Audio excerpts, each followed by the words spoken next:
Warisan Islam yang tersebar melalui jalur tasawuf adalah salah satu fenomena yang paling berpengaruh dalam perjalanan sejarah umat Islam, teman-teman. Islam tidak hanya menyebar lewat fikih dan dakwah yang formal, tetapi juga lewat pendekatan hati, akhlak, dan budaya yang diperkenalkan oleh para sufi kepada masyarakat luas. Melalui zikir, syair, keteladanan, dan hubungan antara guru dan murid. Tasawuf itu membentuk identitas keislaman di berbagai wilayah, terutama di wilayah Nusantara.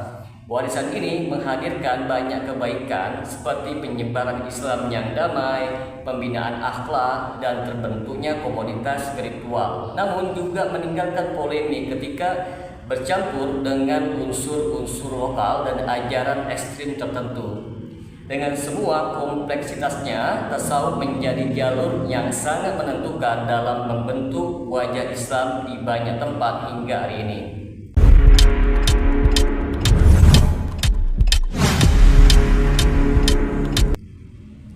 Assalamualaikum warahmatullahi wabarakatuh. Jumpa lagi dengan saya Rio Mulyadi di channel Manhaj Dakwah. Pada episode kali ini kita akan membahas tentang warisan tasawuf. Ketika kita berbicara tentang penyimpangan warisan Islam melalui jalur tasawuf, kita sebenarnya sedang melihat sisi gelap dari perjalanan panjang sebuah tradisi yang awalnya ingin membersihkan hati, tetapi kemudian berkembang liar di tangan sebagian orang yang kehilangan arah. Tasawuf awalnya adalah ajaran akhlak, teman-teman. Kesederhanaan, mengontrol hawa nafsu, dan mendekatkan diri kepada Allah Subhanahu wa Ta'ala melalui ibadah. Namun ketika tasawuf itu berubah menjadi sebuah lembaga sosial budaya, berkembang menjadi sebuah tarekat, masuk ke ruang kekuasaan, mendapat penghormatan yang berlebihan dan bercampur dengan adat, konsep-konsep sufi mulai melahirkan bentuk-bentuk penyimpangan yang tidak sedikit, teman-teman. Penyimpangan itu muncul dari berbagai sisi. Ada penyimpangan dalam hal akidah, dalam ritual ibadah, dalam hubungan antara murid dan guru, sampai dalam cara umat memahami kedekatan dengan Allah Subhanahu wa Ta'ala. Banyak tradisi yang diwariskan oleh jalur tasawuf tidak lagi berdiri di atas dalil, tetapi berdiri di atas cerita-cerita karomah, mimpi, ilham, dan simbol-simbol spiritual yang diperlakukan seolah-olah bagian dari syariat. Inilah yang membuat sebagian masyarakat lebih percaya kepada kata guru tarekat daripada hadis Nabi SAW. Lebih sibuk mengamalkan wirid tertentu yang diwarisi dari mursyid daripada mengamalkan sunnah yang jelas. Salah satu penyimpangan yang paling besar, teman-teman, adalah ketika konsep kedekatan dengan Allah Subhanahu wa Ta'ala itu diterjemahkan secara keliru menjadi ajaran-ajaran ekstrim seperti wadatul wujud, manunggaling kaula Gusti, atau anggapan bahwa seseorang itu bisa mencapai tingkatan makrifat sehingga ia tidak perlu lagi terikat dengan syariat Allah. Banyak orang yang akhirnya mengklaim bahwa dirinya telah sampai kepada derajat tertentu, teman-teman, sehingga ia tak perlu lagi sholat dan mengatakan sholat bukan lagi hal kewajiban, puasa bukan kebutuhan, atau dosa tidak lagi berlaku baginya. Padahal Rasulullah SAW manusia yang paling suci, teman-teman, paling makrifat, paling dekat dengan Allah, tetap sholat sampai kaki beliau bengkak. Penyimpangan juga muncul dalam bentuk glorifikasi kepada guru tarekat. Bukan sekedar hormat, teman-teman, tetapi sampai tahap kultus menjadikan mursyid seolah-olah pemilik kunci surga. Murid merasa tidak bisa dekat kepada Allah tanpa perantara guru. Ada yang percaya bahwa mursyid itu mengetahui isi hati, membaca masa depan, bisa menentukan nasib seorang murid, bahkan dianggap lebih tinggi derajatnya daripada ulama syariat. Kondisi ini, teman-teman, melahirkan murid-murid yang taat secara buta, tidak berani mengkritik dan menganggap apapun yang keluar dari mulut guru sebagai kebenaran yang mutlak.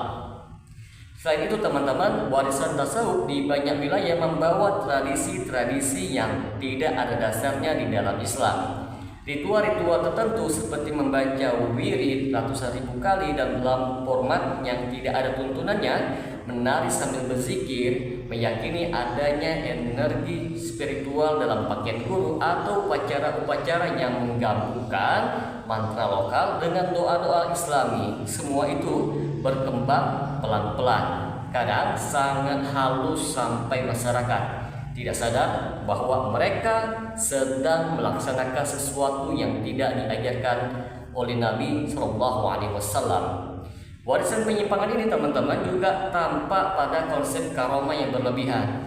Cerita-cerita luar biasa tentang guru yang bisa berjalan di atas air, terbang, serta menghilang, memindahkan penyakit, serta menyembuhkan orang tanpa obat, atau mengetahui semua hal tanpa belajar.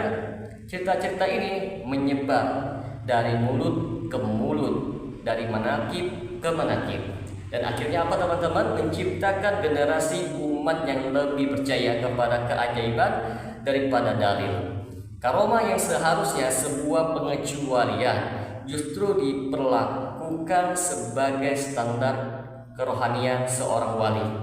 Akibatnya, masyarakat itu lebih tertarik mencari wali yang punya kekuatan ajaib daripada mencari ulama yang punya ilmu yang sahih.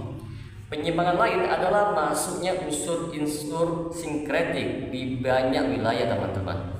Tasawuf bercampur dengan budaya animisme Hindu-Buddha atau tradisi lokal seperti upacara tertentu, sesajen, jimat, benda-benda karamat, kain-kain khusus, air berkah, semuanya bercampur menjadi ritual spiritual yang klaim sebagai bagian dari ajaran Islam. Islam yang hadir lewat jalur tasawuf di banyak tempat akhirnya memiliki wajah yang tidak lagi murni, wajah yang lebih dekat kepada adat daripada syariat, lebih dekat kepada magis daripada tauhid.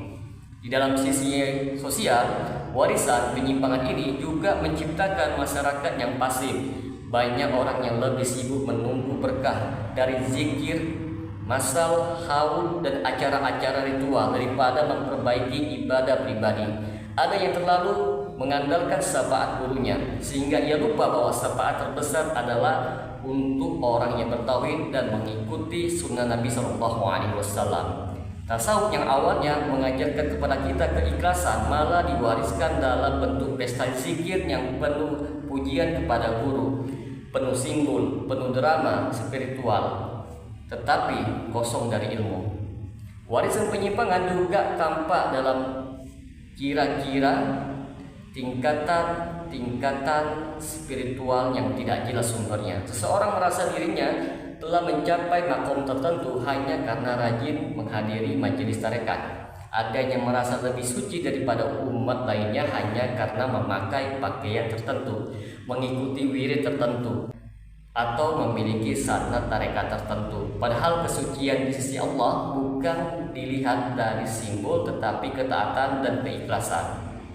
Dan penyimpangan terbesar mungkin adalah ketika masyarakat itu percaya kepada jalan rahasia menuju Allah, jalan yang tidak ditemukan di dalam Al-Quran dan As-Sunnah, tetapi ditemukan dalam kata-kata guru, dalam kitab-kitab sufi tertentu, atau dalam tradisi yang diwariskan turun-temurun melalui jalan rahasia. Jalan rahasia ini sering sekali tampak indah, penuh kisah, penuh suasana magis, tetapi tidak membawa kepada tauhid yang murni. Jalan yang membuat orang merasa dekat dengan Tuhan, padahal mereka menjauh dari petunjuk Nabi Shallallahu Alaihi Wasallam. Dengan semua itu, penyimpangan warisan Islam melalui jalur tasawuf bukan sekedar masalah yang kecil, teman-teman. Ia sudah menjadi bagian dari budaya ritual, cara berpikir, bahkan identitas masyarakat. Sulit dibersihkan karena dianggap sebagai tradisi, sulit dikritik karena dianggap menghina para wali, sulit diperbaiki karena sudah bercampur dengan adat. Namun tetap saja penyimpangan adalah sebuah penyimpangan. Meskipun itu datang melalui jalur yang dahulu membawa Islam, ia tidak bisa dianggap kebenaran jika itu bertentangan dengan syariat. Begitulah gambaran besar penyimpangan yang lahir dari warisan tasawuf. Sesuatu yang awalnya baik tetapi berubah ketika ditambahkan dengan unsur-unsur yang tidak diajarkan oleh Nabi Shallallahu Alaihi Wasallam. tidak punya dalil, dan mengikuti hawa nafsu manusia yang ingin merasakan spiritualitas instan. Semoga dengan sedikit penjelasan ini dapat memberikan manfaat bagi teman-teman sekalian. Dan apabila channel ini dapat memberikan manfaat bagi teman-teman sekalian, silakan like, subscribe, dan share. Semoga bermanfaat. Assalamualaikum warahmatullahi wabarakatuh.